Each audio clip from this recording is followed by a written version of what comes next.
ರಾಜಕಾರಣ ಅಂತಕ್ಕಂಥ ಒಂದು ಸಂಘರ್ಷದಲ್ಲಿ ಸಿಲುಕಿ ನಾವು ನಮ್ಮ ವ್ಯಕ್ತಿತ್ವಗಳನ್ನು ನಮ್ಮ ಒಂದು ದೂರದೃಷ್ಟಿಯ ನಿಲುವನ್ನು ಕಳ್ಕೊಳ್ತಾ ಕೈವಾರ ತಾತಗಳನ್ನು ಕೇವಲ 3 ದಿನಕ್ಕೆ ಮಾತ್ರ ಸೀಮಿತ ಮಾಡ್ತಾ ಇದ್ದೀವಿ, ಅಥವಾ ಮುಂದುವರೆದ ಒಂದು ವೇದಿಕೆಗೆ ಮಾತ್ರ ಸೀಮಿತ ಮಾಡ್ತಾ ಇದ್ದೀವಿ. ಅದಲ್ಲ, ನಮ್ಮ ಒಂದು ಪರಿಪೂರ್ಣ ವ್ಯಕ್ತಿತ್ವ, ಒಂದು ಸಂಪದ್ಭರಿತ ಒಂದು ನಾಡು ನುಡಿ ಅದನ್ನೆಲ್ಲ ಮಾಡಬೇಕು ಅಂದರೆ ಅಥವಾ ಅದನ್ನು ಪೂರೈಸಬೇಕು ಅಂದರೆ ಇವತ್ತು ದಿವಸ ಸಮುದಾಯ ಒಗ್ಗಟ್ಟಿನ ಮಂತ್ರ, ಒಗ್ಗಟ್ಟಿನ ಅವಶ್ಯಕತೆ ತುಂಬ ಇದೆ. ಇವೆಲ್ಲ ಈಗ ಎದ್ದಿರ್ಬೋದು. ಈಗಾಗಲೇ ನಮ್ಮ ಸ್ನೇಹಿತ ಬಂಧುಗಳು ಹೇಳಿದರು, ಸುಮಾರು 14,000 ಜನ ಕೋಲಾರ ವಿಧಾನಸಭಾ ಕ್ಷೇತ್ರದಲ್ಲಿದ್ದಾರೆ. ಆದರೆ ನಮಗೆಲ್ಲೂ ಸಂಬಂಧಪಡದಂಥವರು, ನಮ್ಮ ಜಿಲ್ಲೆ ಅಲ್ಲ, ನಮ್ಮ ತಾಲೂಕಲ್ಲ, ನಮ್ಮ ಒಂದು ಸಂಪರ್ಕ ಇಲ್ಲ, ನಮ್ಮ ಭಾಷೆ ಅಲ್ಲ.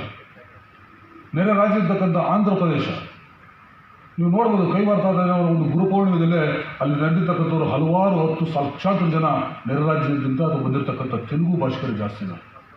ಅಂದರೆ ಇವತ್ತು ಜನಾಂಗಗಳ ಮಧ್ಯದಲ್ಲಿ ವರ್ಷಗಳು ಕಳೆದರೂ ಕೂಡ ನಿರಂತರವಾಗಿ ಅವರ ಒಂದು ಕೀರ್ತನೆಗಳು ಇಡೀ ಗಡಿ ದಾಟಿ ರಾಜ್ಯ ಮತ್ತು ನರರಾಜ್ಯಗಳು ತಲುಪ್ತಾ ಇದ್ದಾವೆ. ಅಂದರೆ ನಾವುಗಳು ಅರ್ಥ ಮಾಡಿಕೊಂಡು ಅದನ್ನೆಲ್ಲನೂ ಬಳಸಿದ್ದೆ. ಆದರೆ ಇವತ್ತು ಅನೇಕ ಕ್ಷೇತ್ರಗಳಲ್ಲಿ ಶಿಕ್ಷಣ, ಆರೋಗ್ಯ, ಸಾಮಾಜಿಕ, ರಾಜಕೀಯ ಕ್ಷೇತ್ರಗಳಲ್ಲಿ ದೊಡ್ಡ ಮಟ್ಟದಲ್ಲಿ ಬೆಳೀತಕ್ಕಂಥ ಒಂದು ಶಕ್ತಿ ಅದು ಯಾವುದೋ ಅಂದರೆ ಕೀರ್ತನೆಗಳ ಸಾರ, ಅದರ ಸತ್ವದಲ್ಲಿ ಅದನ್ನೆಲ್ಲ ತಾವುಗಳೆಲ್ಲ ಬಳಸ್ಕೊಂಡ್ರೆ ಯಾವುದೇ ಕ್ಷೇತ್ರದಲ್ಲಿ ಕೂಡ ದೊಡ್ಡ ಮಟ್ಟದಲ್ಲಿ ಸಾಧನೆ ಮಾಡಲಿಕ್ಕೆ ಸಾಧ್ಯ. ನಿಜ, ಈ ಒಂದು ಸಮುದಾಯ ಯಾವುದೇ ಸಂಘರ್ಷ ಇಲ್ಲ, ಗೊಂದಲ ಇಲ್ಲ, ಗದ್ದಲ ಇಲ್ಲ, ಶಾಂತಿ ಪ್ರಿಯ.